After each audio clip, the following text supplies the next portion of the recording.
नमस्कार, आप देख रहे हैं खबरें अभी तक और मैं हूं आपके साथ नदीम अहमद। आज हम बात करेंगे बॉलीवुड इंडस्ट्री में उस डॉन की जिसकी कॉपी बॉलीवुड के हर सुपरस्टार करता है।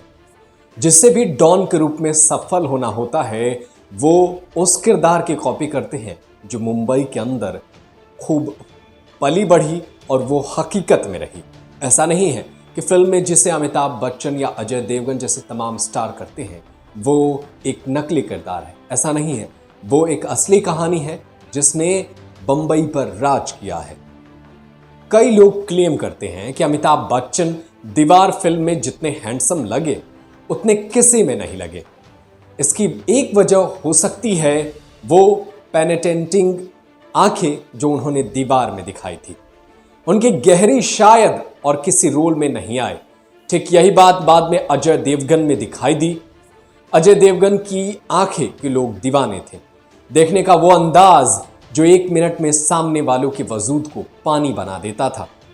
बातें करते हुए दूसरी तरफ देखना, चाहे वो महबूबा हो या फिर कोई गैंगस्टर। अपने वजूद पर इतना भरोसा कि मुझे कोई कुछ नहीं कर सकता। किसी भी तरह के खतरे से बेपरवाह पर उतना ही सजग। दो विरोधी बातें एक साथ जब करते थे। पर कहते हैं कि ये बातें रियल लाइफ से आई थी। एक गैंगस्टर के अंदाज को कॉपी किया गया था। इस गैंगस्टर ने कभी एक गोली भी नहीं चलाई थी। अपराध को एथिक्स से कुछ यूं मत दिया था कि हर अदा पर लोग न्यौछावर होने लगे थे। इमरजेंसी में जेल भी गया था और जेपी के कहने पर रास्ता भी बदला था। एक ऐसा गैंगस्टर जिसकी शराफत मोह लेती थी, जिसने बॉलीवुड के नायकों को नया रास्ता दिया। हैदर मस्तान मिर्जा। 1 मार्च 1926 को तमिलनाडु के कुडलूर में जन्म हुआ था। हैदर का पिता गरीब किसान थे, पैसे नहीं थे, घर में बड़ी मुश्किल से काम चलता था। इतना मुश्किल था कि घर छोड़कर कहीं कमाई करने भी नहीं जा सकते थे। फिर एक वक्त आया कि घर में खाना बंद हो गया। यह 1934 की बात थी। पिता ने तय किया कि अब बंबई चलेंगे। आ तो गए पर काम नहीं मिल रहा था। फिर उन्होंने क्रॉफ्ट मार्केट के पास बंगाली टोला में साइकिल पंचर बनाने की दुकान खोल ली। मस्तान पिता के साथ बैठा तो देखता रहता था जिंदगी की 2 ध्रुव। एक तरफ बंबई की आलीशान भव्यता जिसकी किस्मत रंग बिरंगी कूंचियों से लिखी होती थी। दूसरी तरफ गरीबी की बदनसीबी जिसमें पन्ने सादे छोड़ दिए जाते हैं, कूंची खोजने की जरूरत होती है। मस्तान को शहर आए 10 साल बीत चुके थे। बंबई अपनी रफ्तार पर थी। भारत छोड़ो आंदोलन से लेकर बिजनेस सब फल फूल रहा था। यहां पर देश बदल रहा था। अच्छे दिन आ रहे थे पर सबके नहीं। मस्तान के तो कतई नहीं आए थे। ये वो दौर था जब मद्रास से बहुत सारे लोग बंबई आए थे।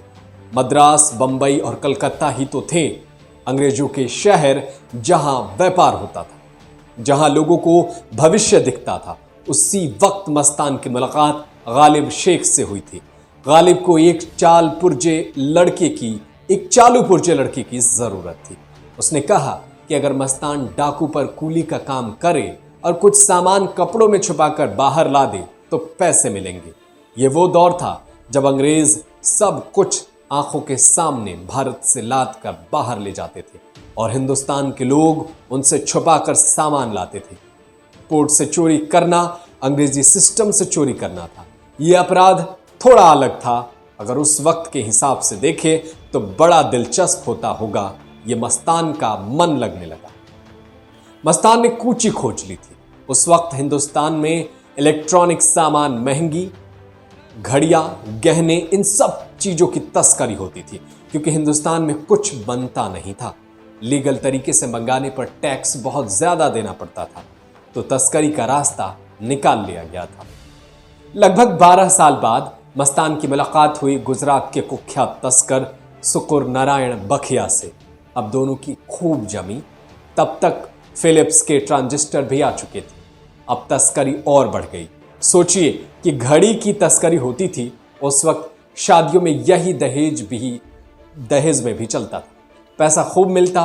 कुली मस्तान अब मस्तान भाई बन गया था। ऐसा नहीं था कि और भाई लोग नहीं निकले थे। वहां पर वरदराजन मुदलियार भी निकले थे, जिन पर राम गोपाल वर्मा फिल्म बना रहे हैं, और भी कई लोग थे। पर मस्तान वाली बात नहीं थी किसी में, क्योंकि मस्तान के पास सिर्फ तस्करी नहीं था, मस्तान के पास तरीका था बोलने का, बात करने का, देखने का और वादे पूरे करने का, इंसानी फितरत को भांपने का, कुछ जगहों पर एथिक्स मेंटेन करने का, छिछोरेपन नहीं करने, कत्ल नहीं करने और अपनी जद जानने का, इस नायाब तरीके के अपराध को काम मानने का, बंबई से प्यार करने का। 1970 आते आते मस्तान हाजी मस्तान बन गया, क्योंकि वो कई बार हज करने जा चुका था। पर वो अब कुलीगिरी नहीं करता, पैसा खूब मिलता था। इसके साथ डिजाइनर सूट, महंगी गाड़ियां, सिगार, बड़े घर सब आ गए थे। समंदर में इसका जलवा था। सिगार पीते घर की बालकनी से समंदर में चलते जहाजों को देखने का अंदाज हाजी मस्तान ने ही दिया था। बॉलीवुड में भी उसी वक्त जवान हो रहा था। इंडिया के लिए वो भी एक किस्म का विद्रोह था। हाजी मस्तान का काम भी सिस्टम के खिलाफ विद्रोह ही था। दो बागी मिले और दिल दे बैठे। मस्तान के बॉलीवुड के लोगों से संपर्क बढ़ते गए। कहते हैं कि वो मधुबाला का दीवाना था। दोनों के बीच दोस्ती भी थी, पर रिश्ता नहीं बन पाया। तो बाद में मधुबाला जैसी दिखने वाली हीरोइन सोना से मस्तान ने शादी कर ली। सोना के लिए बहुत पैसे खर्च किए, पर उनकी फिल्में नहीं चल पाईं। दिलीप कुमार, अमिताभ बच्चन, राज कपूर, धर्मेंद्र, फिरोज खान से मस्तान की दोस्ती के किस्से बंबई में मशहूर हैं। यह रसूख इतना था कि मस्तान के कामों पर कोई उंगली नहीं उठा सकता था।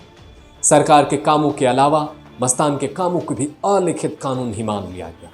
इसको एक सिस्टम ही माना जाता था। इसी बीच देश में तब्दीली होने लगी थी।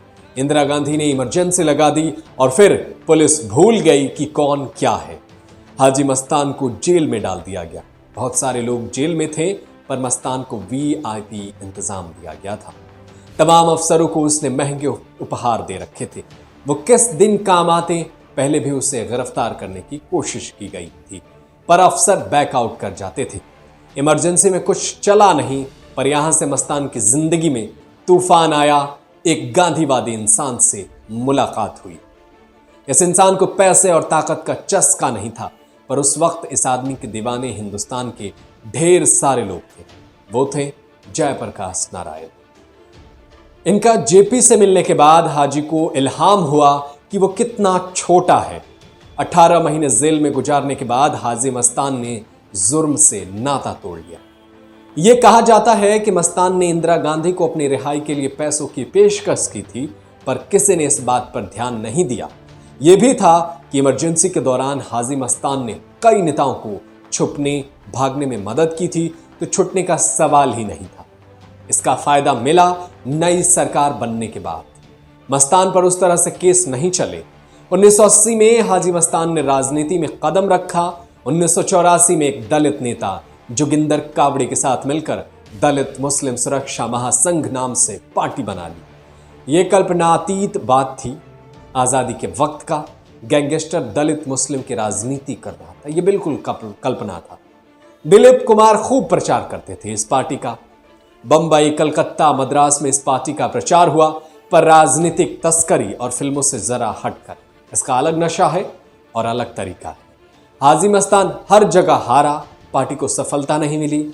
हाजी मस्तान ने कभी किसी पर गोली नहीं चलाई, पर अपने अंदाज से अपने रसूख कायम किया था। उसने बहुत सारे लोगों की मदद भी की थी। उसके अंदाज को कई गैंगस्टरों ने अपनाया, पर गोली ना चलाने वाली बात जरूर भूल गए। कोई कितना याद रखेगा, यह भी बड़ा सवाल है। 1994 में जब हाजी मस्तान की मौत हुई, तब बंबई का अंडरवर्ल्ड बदल चुका था। दाऊद इब्राहिम बंबई में ब्लास्ट कर भाग चुका था, उसी मुंबई को जिसने अपने महबूबा कहा था। पता नहीं हाजी मस्तान ने क्या सोचा होगा उस वक्त। हाजी मस्तान ने सुंदर शेखर को गोद लिया था। सुंदर हिंदू रहे, हालांकि मस्तान उनको सुलेमान मिर्जा कहते थे। सुंदर आज भी बंबई में रहते हैं। भारतीय माइनॉरिटीज सुरक्षा महासंघ नाम से पार्टी चलाते हैं।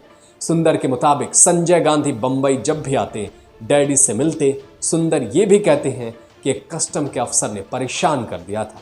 डैडी को तो उसका ट्रांसफ़र करा दिया गया था। जब वो अफसर जा रहा था तो डैडी एयरपोर्ट पहुंचे, प्लेन में चढ़े, अफसर को गुड बाय बोल के आए।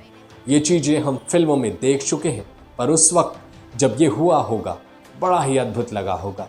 ये स्टाइल था एक डॉन का जो मुंबई को अपना महबूबा कहता था। अब भी मुंबई बहुत बदल गई है, लेकिन मुंबई में आज भी ऐसे गैंग चलते हैं जिनके भरोसे मुंबई की अंदरूनी ताकतें काम करती हैं। भले ही अलग अलग सरकारें इसे ख़त्म करने का दावा करती हों, लेकिन मुंबई में अभी भी कुछ ऐसी इलीगल ताकतें हैं जो मुंबई पर राज करने का सपना देखती हैं, और वो उसमें कई बार हद तक कामयाब भी होती हैं।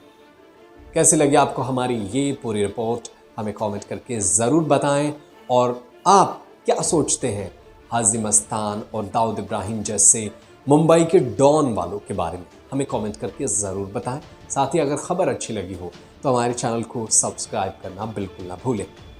देश और दुनिया की तमाम बड़ी खबरों को देखने के लिए आप बने रहिए खबरें अभी तक के साथ। नमस्कार। Subscribe to our YouTube channel and press the bell icon to get the latest updates.